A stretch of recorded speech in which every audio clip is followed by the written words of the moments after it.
Welcome to Board Game Binge, the place where we bring you bite-sized, bingeable board game content from across the industry. I'm your host, James Staley, and in this episode, we're chatting with Stephen Aramini from Right Stuff Games, a publisher focusing on flip and write games.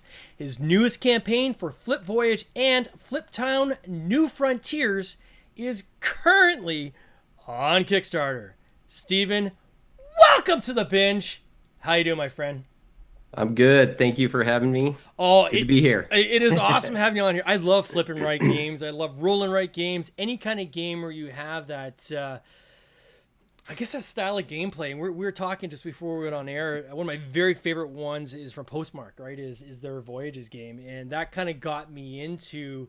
It's kind of my first intro, I think, into really this kind of expanse of either roll and write or flip and writes, and I've have some friends that after that one we started going and getting game after game to try and play, and just kind of the whole puzzly aspect. So we're going to get into that on this episode, because I know there's a story behind how you got to there, but I want to start with first how you got into this industry, because I know you go back like more than a decade in this hobby, right? So where did it all begin?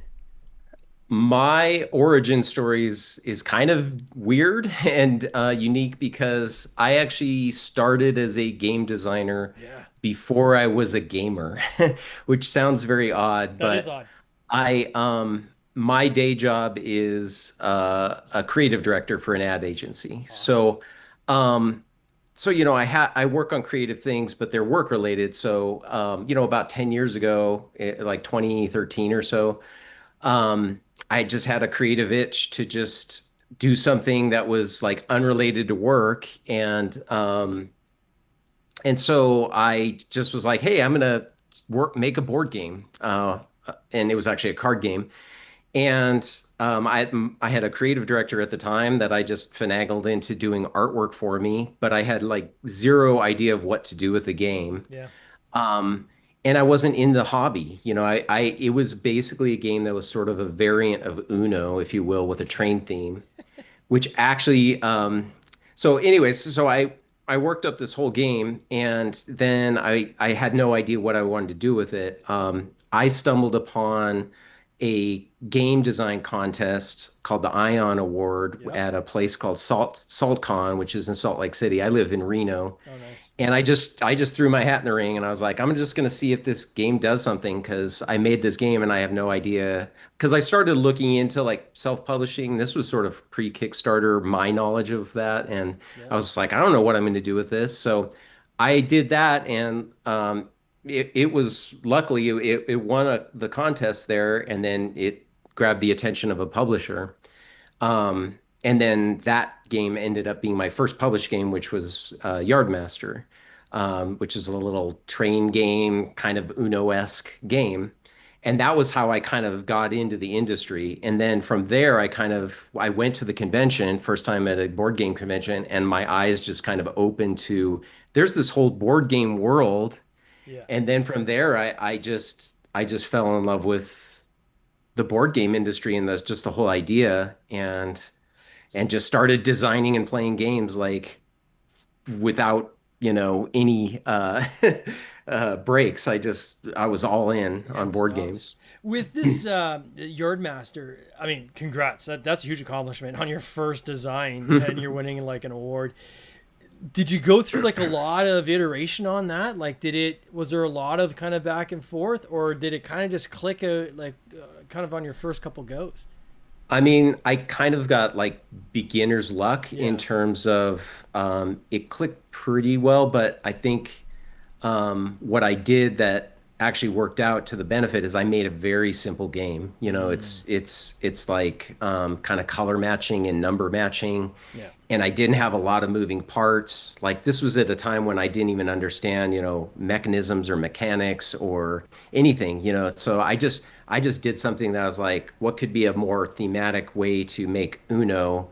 And so I just have you building a little train out, and you're trying to connect cabooses and cars and stuff by their color or their number, and you're drafting, and sort of set collecting and things like that. I didn't know the names or terminology of any of that. I just kind of made this simple game. So luckily, I guess I had the intuition to just go, I'm gonna make a super simple game that doesn't have too many things that could go wrong, and it ended up, attracting a publisher. And who was the publisher of that? Who ended up? It was called Crash Games, which they don't exist anymore, Okay. but I met them at SaltCon, and they signed it, and then I was just like, wow, I can just like design games and just sell the idea.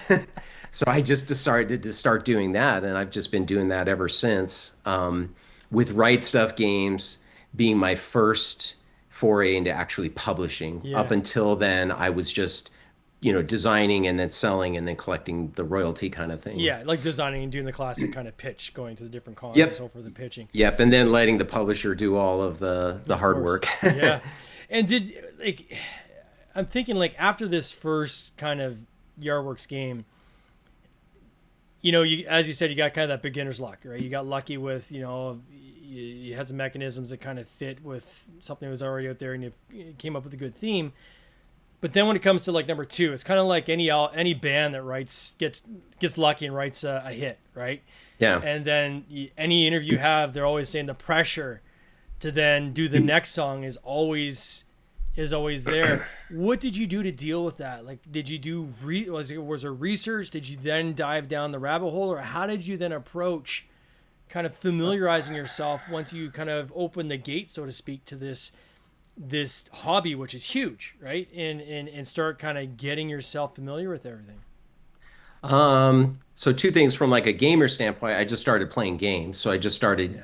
understanding what types of games are out there and just how big the hobby was. And Hmm. that really opened up a lot of ideas. But then I think my success with the Ion Award, I started digging, going, what other game contests are out there? So my first 3 or 4 years of game design was me designing games and then pitching them through Yeah. these game design contests. Smart. And I had success with it, so I went through Game Crafter and they Yeah. have game design contests, and I won a contest there and I sold a game there. And then I went What was the through game? Can you say what the game was? it was called Tricky Tides, Okay.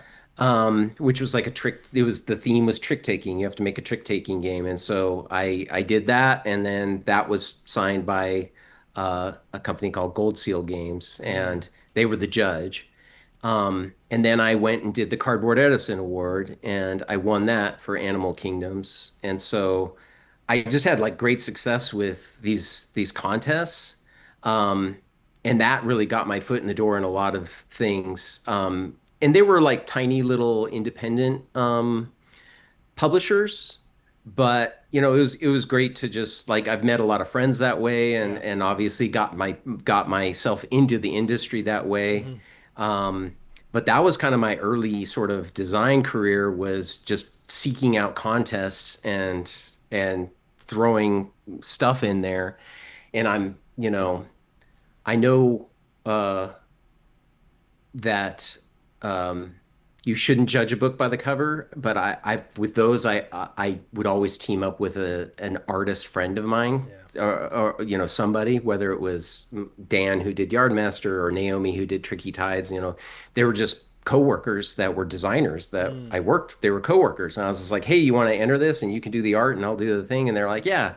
And so they just were really pretty packages that I think these independent publishers looked at and were like, this is kind of like I could just turn this right around It's and put it in a turnkey. box and sell it. Yeah. Yeah, it was very turnkey. I mean, obviously we went through some mechanical tweaks and whatnot, but so I just had great success there. And then once I got kind of established a little bit, I mean, that's how I met Button Shy too. Hmm. A game contest. They had a contest and I entered Circle of Wagons and it won.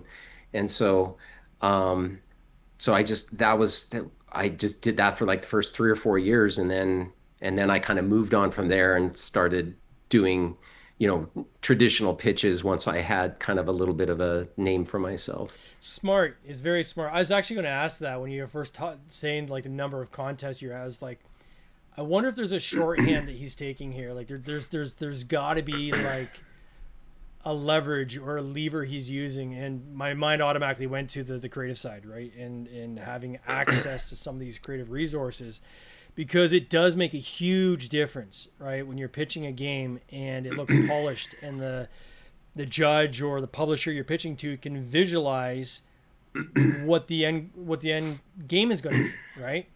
And that's very Absolutely. different than, saying, hey, here's a trick taking game I've invented, and you're demonstrating it with a deck of cards, standard cards. It's tougher for them to kind of get their mind around the thematics of it. It's not impossible, but it certainly helps. And we have this debate all the time where, what is the shorthand for, say, like a new budding designer who doesn't have access to creative resources and doesn't have access to artists that they can kind of lean on to partner with them.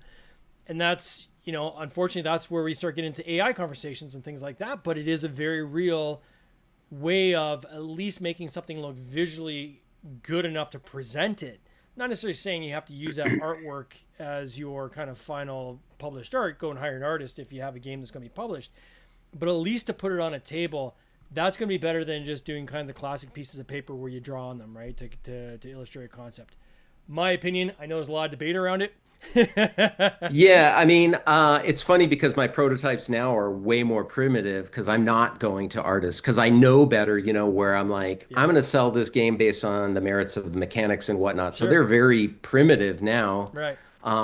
Compared to then, I just, you know, I was like, these have to have that level of polish. And that was just my approach from a creative director Yeah. standpoint, in my day job. It's just like, well, I have to make this look good and presentable, even if it's just a comp. It's got to look as its best. Yeah. So I think you know, I think that it's probably, oh, go ahead. I was going to say that's easier to do, though, once you've created a reputation, right? And I can think of a number of designers in the industry, Daryl Andrews, Johnny Pack, the Eisners. Like, there's so many like designers out there that have the reputation of success already under their belt, or they've won Sure. awards and so forth. Where, I mean, any one of those guys comes to me and says, "I have a game idea for Tin Robot Games. Can I show it to you?" And they're pulling out playing cards. I'm like, "Giddy up!" Like, the fact you're pitching this to this, yeah, you got a captive audience. What do you got, right? That's very different than someone who's trying to start out, who's like scraping by, bootstrapping as best they can, and trying to get that first game out.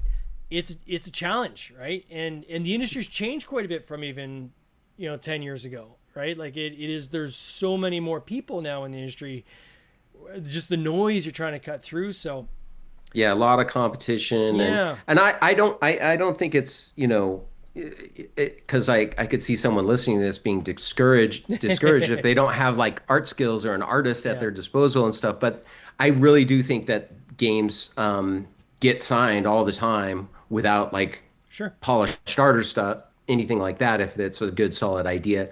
Yeah, But I think as long as it's, you understand those fundamentals of what makes good, clean iconography, and how can you try to have rules that make a lot of sense. And I think that's where the gaming community can really help out, yeah, and being part of a community where you can go out there and say, hey, community, can you read my rules and yeah. help make them better? Or can you look at this iconography and make sure it's intuitive and stuff? So I think there are a lot of things, even if you don't have if you aren't like a natural writer Yeah. or rules writer, or you aren't an actual artist, that you can go out there and improve your thing just by kind of getting involved in the There's community. enough tools out there too. Like, if someone is dead set against using any kind of AI, and again, I know there's a lot of debate and discussion over it, and it's changing by the day. But I mean, you can go on like flaticon.com, and there it's free.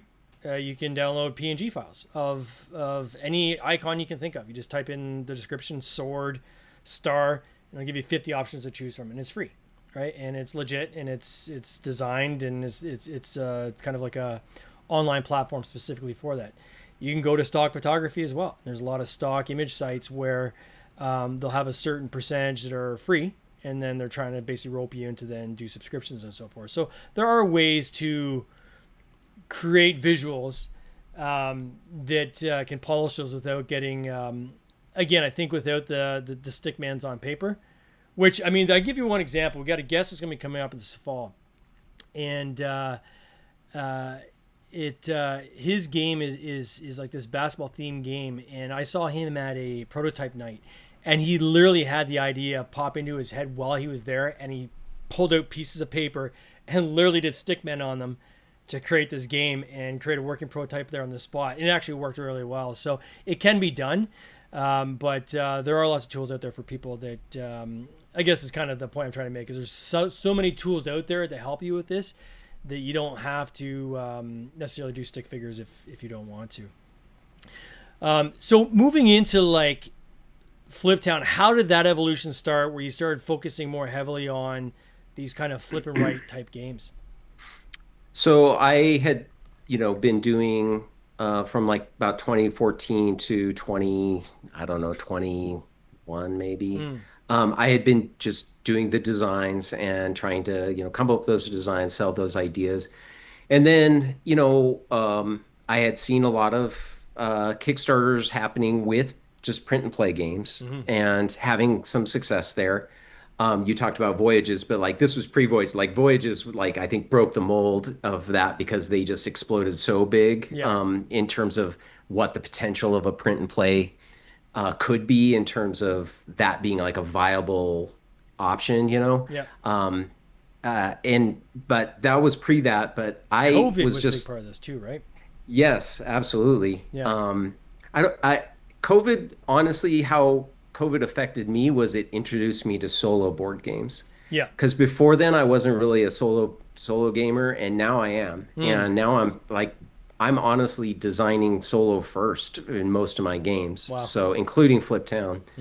But so I started it with just like I'm going to create just a print and play game. So, no risk, I can throw it up on Kickstarter and just, see what happens.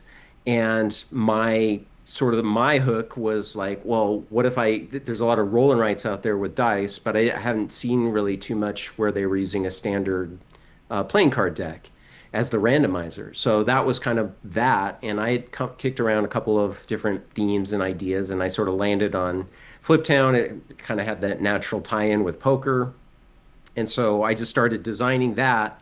And as I got into it, I was, testing it, and then it became I really went down the rabbit hole where I was like, hey, this is a print and play, and I was like, well, what if some people want it as a physical game, because a print and play is not going to get a wider audience, like I said, like Postmark game did what most print and plays can't do, which is reach a mass audience. And so then I was like looking at the Game Crafter, and they had a dry erase board, and I ordered that, and I was like, maybe I'll try and print a game through Game Crafter because there's no minimum and I can just do that. So I started that.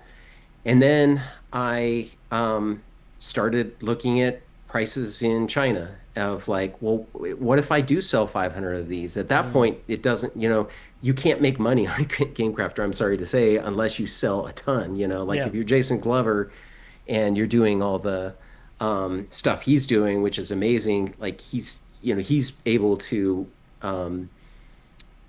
really make a name for himself through Game Crafter, but it's like it's really hard to because just the per unit cost. So then I started looking into China, and then I went down that rabbit hole. It's like, okay, what's the minimum I could print over there? And I started looking into that, and that was a solo game. And then I was like, well, this is a game that could easily be turned into 4-player game. And then before you know it, I went from a print and play game to a box game that plays 1 to 4 players with all the components, and it was just a legit game. And I was like, well, I'm just gonna go for it and become a legit publisher and see how it goes and learn it all by myself. So that's what I did. Was there any plan or at all during this process where you're like thinking about pitching like the first Fliptown was your last campaign in Canadian dollars? I think you did close to 100,000. I think it was like 92,000 or something like that.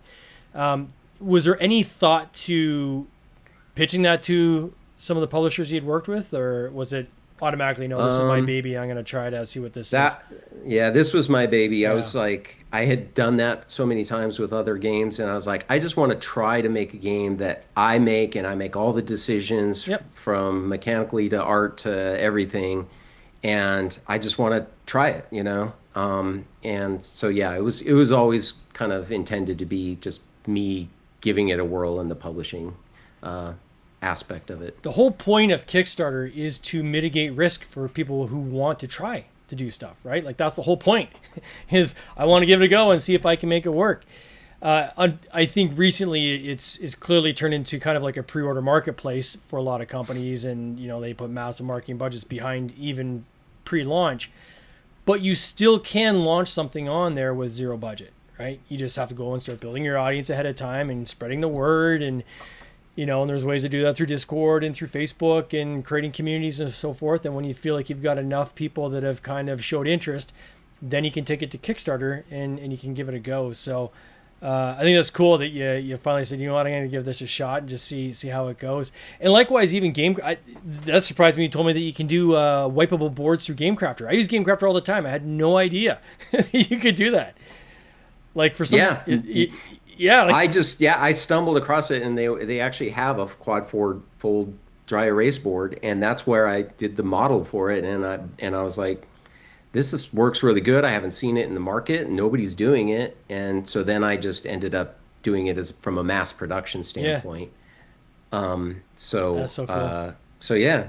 The one thing I wanted to really make sure I mentioned to the listeners out there is that often when people think about like flipping rights, and their mind automatically goes to print and play. And I know there are some print and play options and some of the pledge levels on your page, but I want to make sure it is crystal clear. This is a physical game that people are getting. It's coming in a box. Wipeable boards, both for Flip Voyage as well as Fliptown expansion, which is the New Horizons. Now, Fliptown, the expansion, is it a standalone or does it have to work with the original first game? It's technically just an expansion that you have to work with Okay. it, and the only reason for that is it does not come with a poker deck, which the original does, which is a required component. So technically that, and then there are some crossover components. Um, if you wanted to, technically you could actually just play New Frontier in one mode, which is just the single board, but you could also combine it with the original Fliptown. So, but just because of the nature of it does not have all the components, it does not have the original rules, which is the base set of rules. I have to basically call it an expansion. And honestly, like all the audience is pretty much buying it based on them knowing original Fliptown already. So they're just kind of adding on to it. And I'm showing on the screen there for people who are watching either on the replay or live, so congrats on your funding so far. I'm going to put this in Canadian dollars. It's the only way I can see it. It's $155,000 you've done so far, 2,204 backers. Still got 8 days to go. So there's going to be a hockey stick at the back end where you'll always do in the last 72 hours kind of what you did on day 2 in your campaign. So we'll see this number grow. Probably going to cross 200,000 easily, I'm thinking. So definitely congratulations first. I just want to get that out of the way. Yeah, thank This you. is Yeah. a huge success for a flip game. Can you explain to the listener kind of how you play this game for someone who doesn't necessarily know what a flip and right is, or maybe they live under a rock? Yeah, so basically, there's two games in here. There's Flip Voyage and then there's Fliptown New Frontier. So Fliptown New Frontier is sort of a full box expansion to Fliptown. Flip Voyage is a completely new game that uses similar mechanics and basically similar components in terms of the dry erase board, but it's its own kind of standalone game. But basically, what a flip and write is it's very similar to a roll and write if you're familiar with that. Yahtzee being the OG there, Yep. but basically you're just going to use cards and you flip them over, and those kind of create a random set of elements. I use a standard poker deck for my cards, and those cards basically are going to dictate what you are able to do in the game. So, sort of the system that I use, you flip over 3 cards, and one of those cards you dedicate to its suit, one you dedicate to its value, And then the third card in Fliptown, it becomes a poker card. There's a poker element, whereas in Flip Voyage, it becomes like a movement card. So Mm. there's a map and movement. But that's basically it. They're community cards if you're playing multiplayer. So everyone's playing it once. So it's kind of like a multiplayer solitaire type game. There's not a lot of interaction in these games. That's why it's very popular as a solo game. Yeah. But yeah, that's basically it. You're going to be going through, and in these games, like the suit kind of tells you what little region you're going to go to, and then the value tells you what you're going to do in that region. And you're just trying to get the most points. Because I'm a big solo gamer, there's always a win-loss condition like a bot or an automa. Hmm. So I have those built in all of my games. Because if I don't know if you do a lot of solo gaming, but like basically beat your own score is not super. It's not the preferred way for a lot of solo gamers to play. So I wanted to make sure I had like a defined sort of opponent that you had to beat. Hmm. But yeah, that's basically kind of the very broad strokes overview. That's super cool. Yeah, my personal preference on like I do some solo, but it's mainly on the games that we're creating. So we create the solo versions of them. I've really locked into this whole kind of pass fail plus score mechanic, so or mechanism. So there's a very real chance you're just going to fail, right? So it's just trying to actually like be successful, and then if you're successful, then here's your different tiers that you can achieve in terms of your notoriety. With this, the one thing that popped into my head really almost instantaneously, it's a 1 to 4 player game. If I back this game with a buddy, and between the two of us we got 3 games, can I Right. take 2 boards out of the third game and put it in each of the, like, will this play? Can you take boards from one game and add it so you can have like 6 players? Um, Technically, yeah, you could play at a higher player Yeah, count. You're a little limited if you there's like some caveats to it. Like in Flip Voyage, you each player plays as a unique character. There's got eight it. Okay. characters in the game, so you kind of max out at 8 there. Although you could probably house rule a way around it. Hmm. Flip Town, you could pretty much play unlimited. I have to put 1 to 4 players because there's only 4 player Yeah, of course. boards in Yeah. there, but you could totally print out your own boards or combine boards, and you could go higher player count. Yeah. And it's all simultaneous play, so you could technically like that would be really cool if this game were like how you see those games where like this whole convention of this whole room is playing the same game like you see with like a big game like Yeah. whatever. That would be awesome to do, but like technically you could do that. Yeah, because I was Yeah. thinking like, so if you have 8 characters, it's Flip Voyage has the 8 characters, correct? Yeah. Yeah, yeah. And then Fliptown has 14 characters plus some others in the expansion, but in Fliptown you don't have to play with a character. In Flip Voyage, that's sort of part of the baked in But setup. you're playing 4 of the 8 at any given time You're you're playing one character per player. per player, and if you have 4 players and there's 4 character cards that are not being played. Correct. Yeah, so you could technically go up to 8. Yeah, so you could. So again, for listeners out there, Yeah. because I got buddies that do this kind of stuff all the time, and we just did this with Project L. A friend of mine, like, there's never enough pieces in Project L. We bought an extra game between the two of us, and we just split the pieces. Yeah, Right, to pimp out totally. our copies. Same thing here. If you got a buddy that's gonna pledge with you, grab 3 copies, take 1 copy, split it in half. Now you got two copies to go up to 6 players each. That's super cool. Where's kind of the plan for you from here? Like, does this now, is it flip? Is that kind of the right stuff games that your mantra going forward is flip and right, or kind of where do you go? Like, is there another game already underway, or what have you kind of mapped out? Yeah, I have a third in this series, Oh, that's cool. but I've kind of so I have I that's it's still in like really kind of like just my primitive art. It hasn't gone into the art phase yet, but I'm working on that, and then I'm gonna stick with same box size and same formula. Makes sense. I'm going to continue to use poker decks because each game comes with a customized poker deck. Yeah. It's a standard traditional poker deck, but we design it, and so that's just kind of going to be the thing. So we'll see how it's received, how much, how long I can keep that train going. But I have like completely different ideas so that'll hopefully breathe new life in it. As for like other games, I'm going to continue to design other Yeah. games that are just like not related to Flip and Ride and just other games in general. And I'll just continue to try and pitch those to publishers like I have always done. That's cool. Well, I mean, if this is any indication, you're on track to do more than double what you did on your last campaign. So I'd say you're trending in the right direction in terms of people being interested in what you have here. So, man, this is You're only as good as your last